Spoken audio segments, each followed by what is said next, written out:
मैं आपकी अनुज्ञा से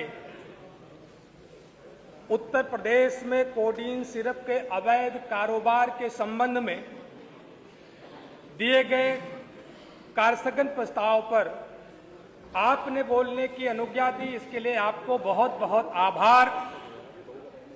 महोदय, बनारस को प्रधानमंत्री जी ने क्योटो बनाने का वायदा किया था। कोडीन कहां से आ गया उसमें? क्योटो।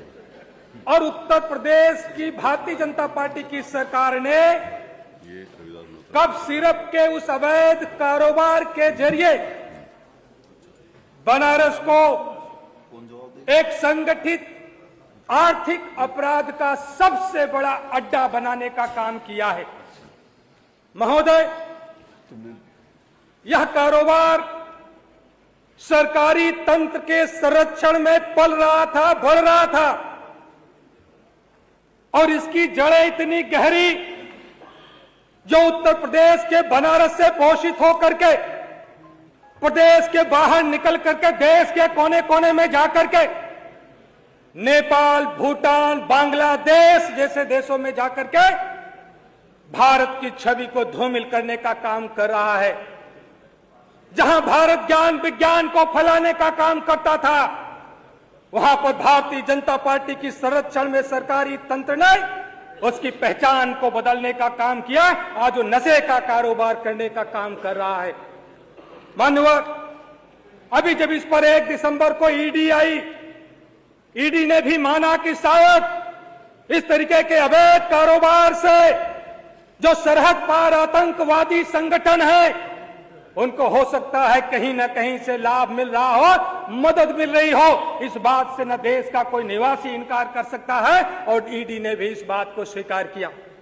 मान्यवर, ये जो अवैध कारोबार करने वाले लोग हैं, कोडीन भैया वाले लोग, ये अपने आप में इतने ताकतवर हैं, अपने आप में इतने ताकतवर हैं, इसका अंदाजा लगाया जा सकता है कि 23 नवंबर 2025 को एक उत्तर प्रदेश सरकार के पूर्व आईपीएस अधिकारी अमिताभ ठाकुर ने डीजीपी उत्तर प्रदेश को एक पत्र लिखा, जिसमें इस बात को कहा था कि जो कोडीन कारोबार का मुख्य आरोपी है शुभम अग्रवाल, अमित सिंह टाटा के संबंधों की जांच जौनपुर के पूर्व सांसद धनंजय सिंह से करा ली जाए। और उसके बाद क्या नतीजा आया? माननीय, जांच तो दूरी की बात रही, और अमिताभ ठाकुर को ट्रेन से उतार करके जबरन 26 साल पुराने मामले में जेल भेजने का काम किया। इससे आप अंदाजा लगा सकते हैं कि कोडीन भैया लोगों की पकड़ कितनी मजबूत है, वो अपने आप में कितने ताकतवर लोग हैं।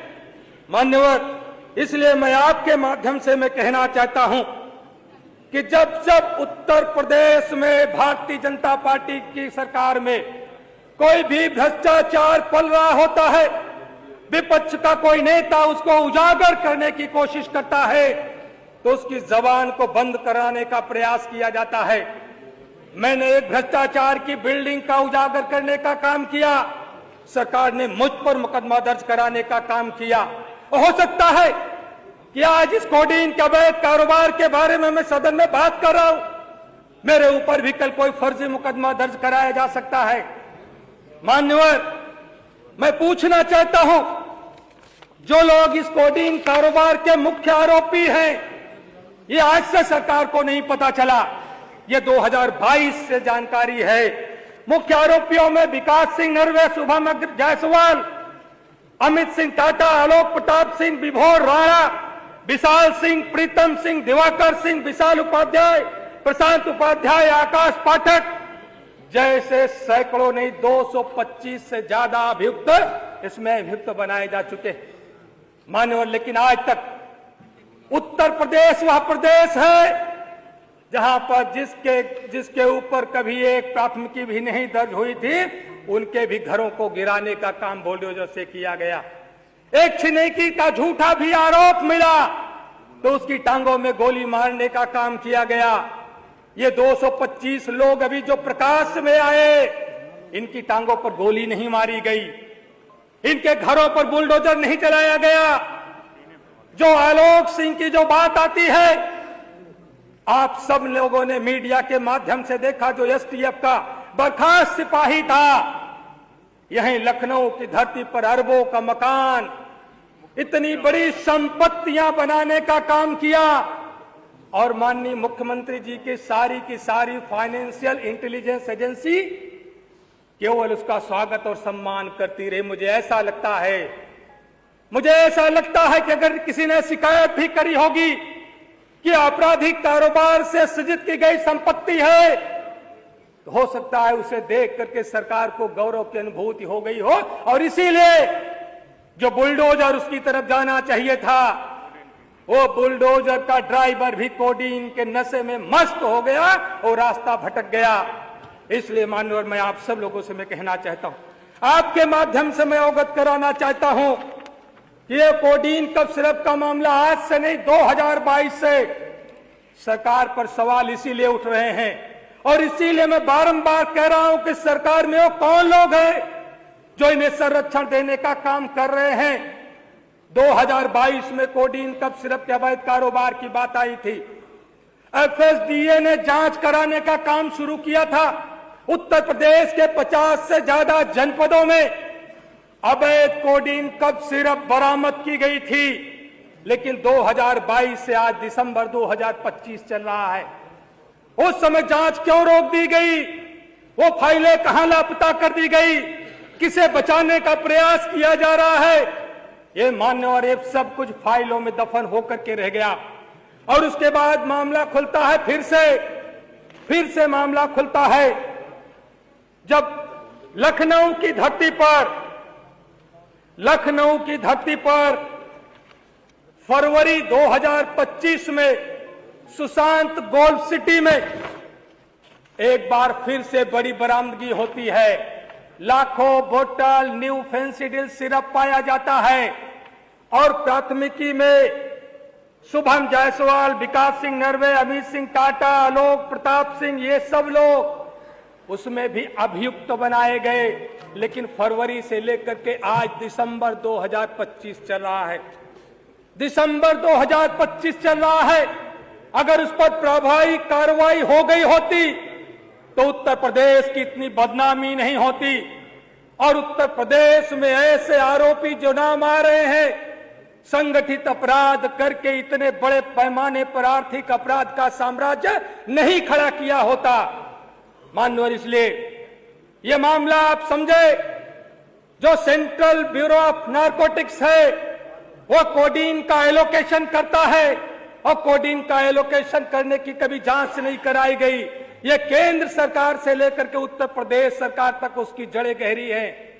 जिस भी फार्मा कंपनी को कोडीन का एलोकेशन किया गया, उसकी सीएजी ऑडिट नहीं कराई गई, और कितनी मात्रा में किया गया, उसके बदले उसने कितनी मात्रा में कफ सिरप बना करके बाजार में उतारे, और वो कफ सिरप जो डॉक्टर के प्रेस्क्रिप्शन पर बिकना चाहिए, जिसके रिकॉर्ड के मेंटेनेंस की जिम्मेदारी मेडिकल स्टोरों की और उससे संबंधित सभी व्यवसायियों की, कम से कम 3 वर्ष उसको सुरक्षित करके रखने की होती है, उसमें बड़ा गोलमाल हुआ। एक फर्म जो विकास जायसवाल जो नाम आ रहा है, जो बनारस की धरती का नाम सुशोभित करने का काम कर रहा है, बनारस की धरती से निकल करके रांची में शैली इंटरप्राइजेज नाम की एक फार्मा कंपनी बनाने का काम करता है, और हिमाचल के सोलन में जो एवोर्ड फार्मा को, मान्यवर आपने 15 मिनट का समय दिया है, मान्यवर 10 मिनट का नहीं, आप पूछ लीजिए। मान्यवर 15 मिनट का समय दिया, जितना टाइम आप बोलोगे उतना टाइम देंगे, आधा घंटा है, बस 15 मिनट का समय, बाकी बटेगा नहीं, इशू नहीं है, जो टाइम तय वही देंगे, उसके अलावा नहीं देंगे। समय सीमा के भीतर जो आपने काम नहीं करेंगे जी। मान्यवर, वो शैली ट्रेडर्स ने एक साथ एवोर्ड फार्मा को 10 करोड़, माननीय मुख्यमंत्री जी के संज्ञान में आ गया होगा, सीधे एक बार में 10 करोड़ बोतल न्यू फेंसिडिल सिरप का ऑर्डर किया गया, और वो पूरी की पूरी आई शैली इंटरप्राइजेज के पास, और वहां से कहां डंप की गई? बनारस की धरती पर माननीय प्रधानमंत्री जी की लोकसभा क्षेत्र में डंप की गई। और उसके बाद वहां से निकल करके नेपाल को, भूटान को और बांग्लादेश को भेजने का काम किया गया। इन लोगों ने पूरे उत्तर प्रदेश ही नहीं, देश के कोने कोने में डमी फर्मों का निर्माण कराया, डमी फर्मों का रजिस्ट्रेशन कराया। माननीय अध्यक्ष जी, मैं आपका ध्यान का आकर्षण करना चाहूंगा, डमी फर्म इस तरीके आप की दूसरे आदमी का समय ले रहे हैं। प्रयागराज में जी राम जी नाम की एक मेसर्स इंटरप्राइजेज का रजिस्ट्रेशन होता है और ड्रग इंस्पेक्टर जब उसकी जांच करने जाता है कि जी राम जी मेसर्स फर्म कहां है, उसने क्या बेचा, तो पाया कि वहां पर तो रामराज अपने ठेले पर पकौड़ा तलने का काम कर रहा था। इस तरीके का मान्यवर, इस तरीके के कारनामे किए गए। मैं जानना चाहता हूं माननीय मुख्यमंत्री जी, ऐसे लोगों को मिट्टी में कब मिलाएंगे, जेल की सलाखों के भीतर वो क्यों नहीं गए मान्यवर? इसलिए मैं मांग करता हूं कि ऐसे लोगों को मिट्टी में मिलाने का बंद करिए माइक। चलिए शिलक यादव।